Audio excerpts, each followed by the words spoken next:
TV सत्यमेव व्रतम। मनसे अध्यक्ष राज ठाकरे आज शिवसेना उद्धव बाळासाहेब ठाकरे पक्षाचे प्रमुख उद्धव ठाकरे यांच्या वाढदिवसानिमित्त मातोश्री निवासस्थानी भेटीला गेले। त्यांनी उद्धव ठाकरेंना वाढदिवसाच्या शुभेच्छा दिल्या। या भेटीवर महाराष्ट्राचे मुख्यमंत्री देवेंद्र फडणवीस यांनी प्रतिक्रिया दिली। आनंदाची गोष्ट आहे, मला असं वाटतं की उद्धव ठाकरे यांचा जन्मदिवस आहे, त्यांना शुभेच्छा देण्यासाठी राज ठाकरे गेले। आनंदाची गोष्ट आहे, यामध्ये आपण कशाला राजकीय पाहायचं। शुभेच्छा द्यायला गेले असतील तर आमच्याही उद्धव ठाकरे यांना शुभेच्छा आहेत। जन्मदिवसाच्या शुभेच्छा द्यायला जाणं यात राजकारण पाहणं योग्य नाही असं देवेंद्र फडणवीस म्हणाले। महाराष्ट्राच्या मनात काय आहे हे तुम्हाला विधानसभेच्या निवडणुकीत दिसलं आणि महाराष्ट्राच्या मनात नेमकं काय आहे हे तुम्हा या येत्या स्थानिक स्वराज्य संस्थांच्या निवडणुकांमध्येही दिसेल। पण काही पक्षांच्या नेत्यांच्या मनात काय आहे हे महाराष्ट्राच्या मनातलं आहे असं म्हणणं योग्य नाही। फार मोठं वक्तव्य होईल अशी देखील प्रतिक्रिया देवेंद्र फडणवीस यांनी दिली आहे। मंत्र्यांनी अशा प्रकारे पत्र लिहून वाद निर्माण करू नये। मंत्र्यांनी आपापसात बोलावं। मंत्र्यांना काही अडचणी असतील तर त्यांनी त्या मला येऊन सांगाव्यात, म्हणजे त्यातल्या अडचणी आपल्याला दूर करता येतील।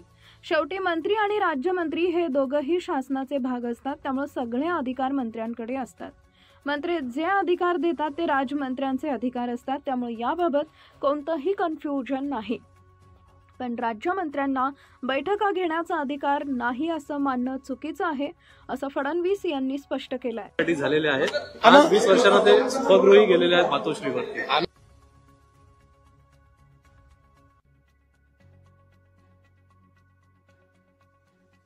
त्यांना शुभेच्छा देण्याकरता राज ठाकरे गेले, आनंदाची गोष्ट आहे। याच्यामध्ये आपण कशाला राजकीय पाहायचं काय। शुभेच्छा देण्याकरता ते गेल्यात। आमच्या शुभेच्छा उद्धवजींना, सगळ्यांच्या शुभेच्छा। त्याला काय जन्मदिवसाच्या शुभेच्छा द्यायला जाणं याच्यामध्ये राजकारण पाहणं योग्य नाहीये। सुरुवातीपासून महाराष्ट्रातल्या मनातला घडेल असं बोललं जात होतं, अनेक लोक तर्क लावत आहेत।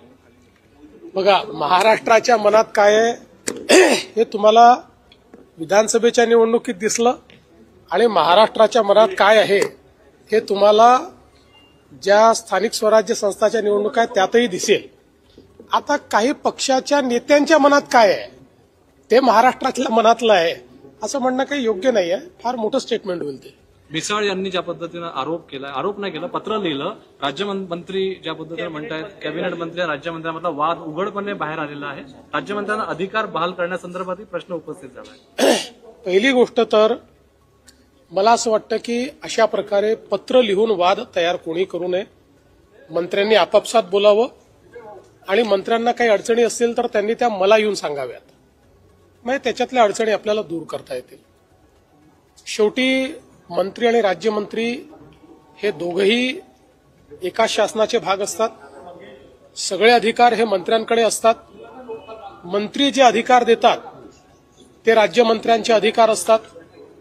त्यामुळे मुळामध्ये याच्यामध्ये कुठलंही कन्फ्युजन नाही आहे। मात्र राज्यमंत्र्यांना बैठका घेण्याचा अधिकार नाही असं मानणंही चुकीचं आहे। राज्यमंत्र्यांना बैठका घेण्याचा पूर्ण अधिकार आहे, पण अशा प्रकारच्या बैठकांमध्ये जर काही धोरणात्मक निर्णय असतील तर ते धोरणात्मक निर्णय हे मंत्र्यांशी बोलल्याशिवाय घेता येत नाही, किंवा ते घेतले तर त्याला मंत्र्यांची मान्यता घ्यावी लागते। मला असं वाटतं की मंत्री आणि राज्यमंत्री असं दोघांनीही सामंजस्य दाखवलं पाहिजे आणि काही अडचण असेल तर माझ्याशी बोललं पाहिजे। पुणे पोलिसांनी आज एक कारवाई केली आहे, त्याच्यामध्ये जे प्रांजल खिवडकर आहे त्यांना आणि त्यांच्या सहकार्यांना अटक करण्यात आली। ते अंमली पदार्थ किंवा असं रेव पार्टी। बघा, मी पण हे माध्यमातच पाहिलंय, कारण आपण स्वतः बघितलंय। मी सकाळपासून कार्यक्रमांमध्ये आहे, तेव्हा मला त्याचं ऍक्च्युअल ब्रीफिंग काही अजून घेता आलेलं नाही। पण जे माध्यमात दिसलंय त्याच्यामध्ये पोलिसांनी एक रेव पार्टी बस्ट केलेली आहे, त्याच्यामध्ये काही लोक सापडलेले आहेत, त्याच्यामध्ये काही ड्रग्ज वगैरे सापडलेले आहेत।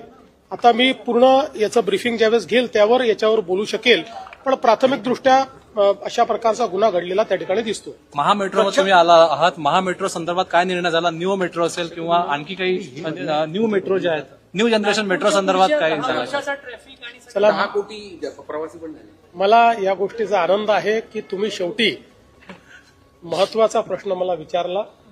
जो खरा जनहिताचा प्रश्न आहे तो शेवटी का होईना या ठिकाणी तुम्ही विचारला, त्याबद्दल तुमचे आभारही मानतो आणि तुमचं अभिनंदनही करतो। आज माननीय केंद्रीय मंत्री गडकरी साहेब इथले पालकमंत्री बावनकुळेजी, सर्व सन्माननीय आमदार, खासदार यांच्या उपस्थितीमध्ये नागपूर जिल्ह्याचा जो कॉम्प्रिहेन्सिव्ह मोबिलिटी प्लॅन आहे तो आमच्यासमोर प्रेझेंट करण्यात आला. आपण राईट्स या ऑर्गनायझेशनला नागपूर जिल्ह्याचा पूर्ण कॉम्प्रिहेन्सिव्ह मोबिलिटी प्लॅन तयार करायला दिला होता, ज्यात एक्झिस्टिंग नागपूर शहर आणि नागपूर जिल्हा, इथले ग्रोथ सेंटर्स, या ठिकाणी भविष्यात निर्माण होणारे ग्रोथ सेंटर्स, याची मोबिलिटीची संपूर्ण व्यवस्था या प्लॅनच्या माध्यमातून होणार आहे.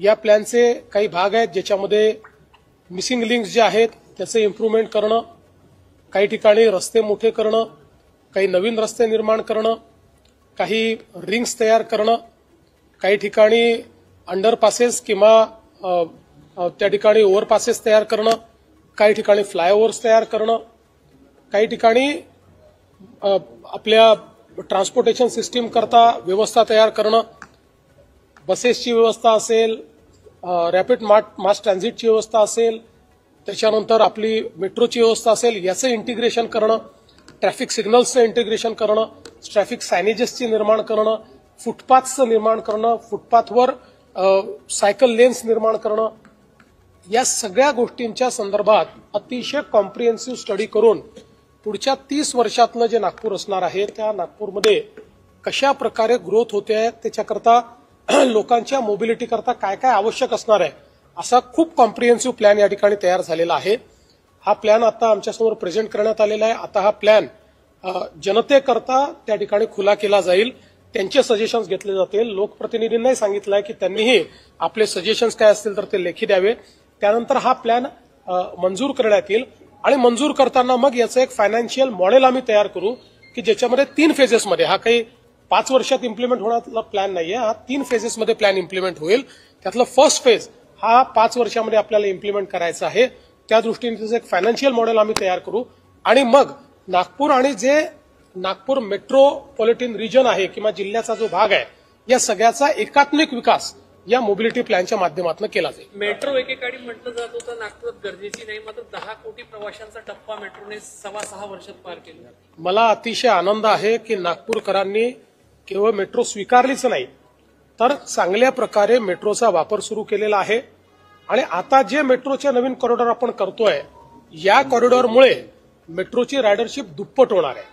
कारण हे असे कॉरिडॉर आहेत की जे आपले ग्रोथ सेंटर्स आहेत, ज्याला आपण एक प्रकारे नागपूरचा सबर्बन एरिया म्हणू शकतो, तो जोडला गेल्याबरोबर इथली रायडरशिप मोठी होणार आहे.